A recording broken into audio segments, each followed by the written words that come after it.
2026-এর সবচেয়ে আকাঙ্ক্ষিত 5টি জাত আজকে আপনাদের দেখাবো। প্রত্যেকটি জাত কিন্তু যার যার শেপে চলে আসছে এবং মাশাল্লাহ বেশ বড় হয়ে গেছে। Hello everyone, welcome back to Mangoman Bangladesh. Viewers, আপনারা সবাই জানেন আমাদের যে আমের এই বাগানটুকু আল্লাহ রাব্বুল আলামিন দান করেছে। আমরা বিভিন্ন জাতের উন্নত আমের জাত সংগ্রহ করে চলেছি নিজের হাতে সারা পৃথিবী থেকে। এই বছর আমার সবচেয়ে আকাঙ্ক্ষিত আজকে 5টি জাত দেখাবো, যে জাতগুলো অলরেডি দেখেন মাশাল্লাহ বেশ বড় হয়ে গেছে। আপনাদের এখন যেটা দেখাচ্ছি এটা হচ্ছে গোলেক। গোলেকের ফলনও কিন্তু বেশ, দেখেন এদিকে তো একটা বেশ বড় হয়ে গেছে। আজকের পর্বটি পুরোটা দেখবেন, আপনাদের বেশ ভালো লাগবে এবং আশা করি প্রত্যেকটি জাতই আপনাদের পছন্দের জাত হবে। এবং আপনারা অবশ্যই কমেন্টে জানাতে ভুল করবেন না যে আপনি কোন জাতগুলোর জন্য অপেক্ষা করছেন। ভিউয়ার্স, চলে আসলাম আজকের সিরিয়ালে 2 নাম্বার জাতের কাছে। এটা হচ্ছে আমাদের আগলি বেটি। এই যে দেখুন, আগলি বেটি কিন্তু মাশাল্লাহ বেশ বড়ই হয়ে গেছে এবং এই আগলি যে বিভিন্ন দিকে যে আনইভেন তার শেপগুলো, এই জন্যেই এটাকে আগলি বেটি বলে। এই যে দেখেন বিভিন্ন টেপ খাওয়া থাকে, এই যে এদিকেও টেপ খাওয়া থাকে, তো আনইভেন শেপের কারণে তার নাম হয়েছে আগলি বেটি। নাম আগলি বেটি হলো, স্বাদ কিন্তু চমৎকার, দুর্দান্ত এই আগলি বেটির স্বাদ। এবং ওই যে ওদিকে আরেকটা দেখেন, দেখা যায় কিনা, এই যে এরকম বিভিন্ন রকমের আনিমেল শেপের কারণেই এই তার নামকরণ।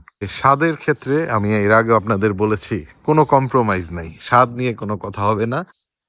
যত যা গুণাগুণ থাক আর না থাক, স্বাদটাই থাকতে হবে। ভিউয়ার্স, 3 নাম্বার জাতের কাছে আমরা চলে আসলাম। এটা হচ্ছে আমাদের সানরাইজ।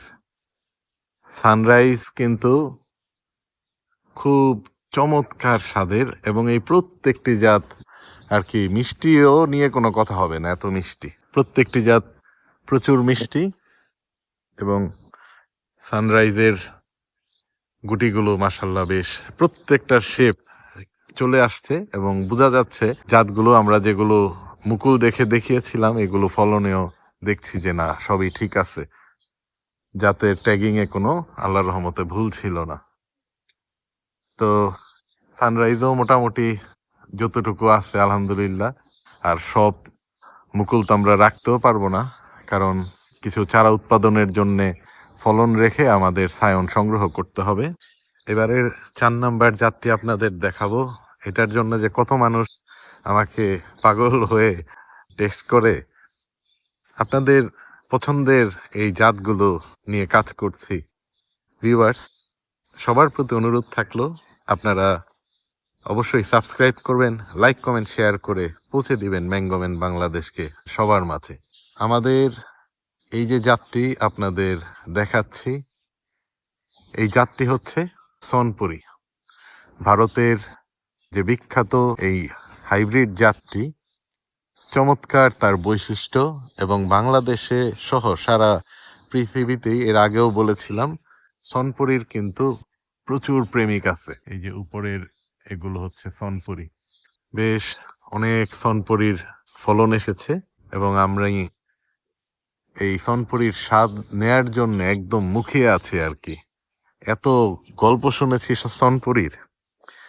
ভিউয়ার্স, এবার আমরা 5 নাম্বার জাতের কাছাকাছি চলে আসছি এবং এটাও আমার খুবই আকাঙ্ক্ষিত। এই যে দেখুন মাশাল্লাহ শেপ কিন্তু চলে এসেছে। বলুন তো এই জাতটির নাম কি? এটা হচ্ছে পাকিস্তানের বিখ্যাত কমার্শিয়াল ভ্যারাইটি সিন্ধ্রি। সিন্ধ্রি বাংলাদেশে থেকে এর আগে আমি সংগ্রহ করেছিলাম, কিন্তু জাতটি ভুয়া একটি জাত ছিল এবং এত গল্প শুনেছি সিন্ধ্রির, কিন্তু কোনোভাবেই জাতটি আমি সংগ্রহ করতে পারিনি। পরবর্তীতে এই USDA, United state department of agriculture, যে জাতটি আমেরিকাতে রিলিজ করেছে এবং আমেরিকাতে এই জাতটি তারা বাজারজাত করেছে ওই জাতটি আমি সংগ্রহ করে নিয়ে এসেছি। দেখেন একদম সিন্দ্রির কিন্তু শেপ চলে এসছে মাশাল্লাহ। এবং সিন্দ্রির কিন্তু আমার বেশ অনেক মুকুল আসছে, ওই যে ভিতরে আপনারা দেখতে পারবেন। হ্যাঁ, এগুলাও সিন্দ্রি বড় বড় হয়ে আসতেছে। তো এইবার চমৎকার চমৎকার জাতের পসরা নিয়ে হাজির হব আপনাদের সামনে। একের পর এক নতুন জাতের স্বাদ নিয়ে রিভিউ টেবিলে উত্তাপ ছড়াবো ইনশাআল্লাহ। দেখা হবে আপনাদের সাথে নতুন আরেকটি পর্বে। ভালো থাকবেন সবাই। আল্লাহ হাফেজ। টাটা।